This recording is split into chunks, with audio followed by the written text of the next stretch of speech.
ఒకటే, ఈ పంపులు వెంటనే ఆన్ చేయండి. మీరు అనవసరంగా రాజకీయాల జోలికి పోయి రాజకీయంగా కేసీఆర్ గారిని బదనాం చేయాలనే ఒక చిల్లర ప్రయత్నం ఏదైతే మీరు చేస్తున్నారో ఇప్పటికే అవన్నీ కొట్టుకపోయినాయి గోదావరి వరదలో. ఇవాళ మీరేమైతే అడ్డమైన మాటలు మాట్లాడినరో అవన్నీ తప్పుడు ప్రచారాలని చెప్పి ప్రజలకు అర్థమైపోయింది. అందుకే మేము అనేది, మీరు చేస్తారా పంప్ హౌజు చాలు చేస్తారా చెయ్యరా తేల్చి చెప్పండి. మీకు అసెంబ్లీ సమావేశాలు ముగిసేదాకా ఈ ప్రభుత్వానికి మేము గడువు ఇస్తున్నాం. ఆగస్టు 2కు అసెంబ్లీ సమావేశాలు ముగుస్తా ఉన్నాయి.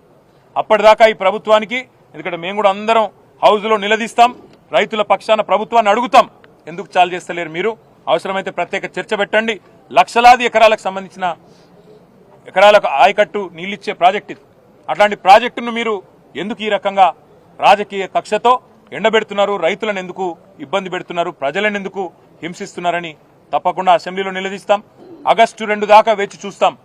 మీరు గనక ఆగస్టు 2 లోపల నిర్ణయం తీసుకొని పంపులు ఆన్ చేయకపోతే, నీళ్లు ఎత్తిపోయడం ప్రారంభించకపోతే 50,000 మంది రైతులతో మేము మా కేసీఆర్ గారి నాయకత్వంలో, మా పార్టీ నాయకత్వంలో మేమే వస్తాం, పంపులు మేమే ఆన్ చేస్తాం, రైతులకు ఎట్లా నీళ్ళు ఇయ్యాలో చూపెడతామని చెప్పి కూడా మా పార్టీ తరఫున చెప్తా ఉన్నాం.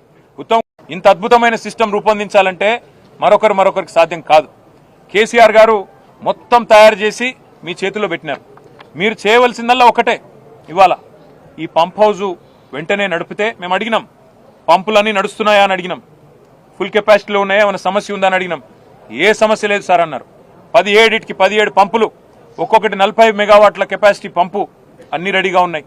రోజుకు 2 టీఎంసీల నీళ్ళు ఇక్కడ నుంచి ఎత్తిపోయొచ్చు. నిజంగా చెప్పాలంటే ఇక్కడ నుంచి 3 టీఎంసీలు ఎత్తిపోయొచ్చు. ఈడికెళ్ళి పైదాకా 3 పోతే ఆడికెళ్ళి 2, రోజుకి 3 టీఎంసీలు ఇక్కడ నుంచి తీసుకునే సామర్థ్యం మనకుంది. కానీ కేవలం రాజకీయపరమైన నిర్ణయం లేకపోవడం వల్లనే పాపం ఇంజనీర్లు ఏమీ చేయలేని అవస్థలో వాళ్ళు ఉన్నారు. నీళ్లున్నాయి, బటన్ ఒత్తితే పంపులు నడుస్తాయి, నీళ్లు ఎంఎండీలో పడతాయి, ఎల్ఎండీలో పడతాయి, మొత్తం సిస్టమ్ అంతా.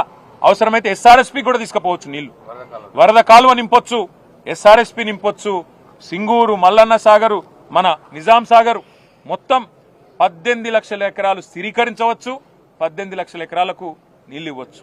లేనిదల్లా రాజకీయ సంకల్పం, రాజకీయంగా కేసీఆర్ గారిని బదనాం చేయడం అనే ఒకే ఒక్క ఉద్దేశంతో ఈ పంపులు నడపడం లేదు.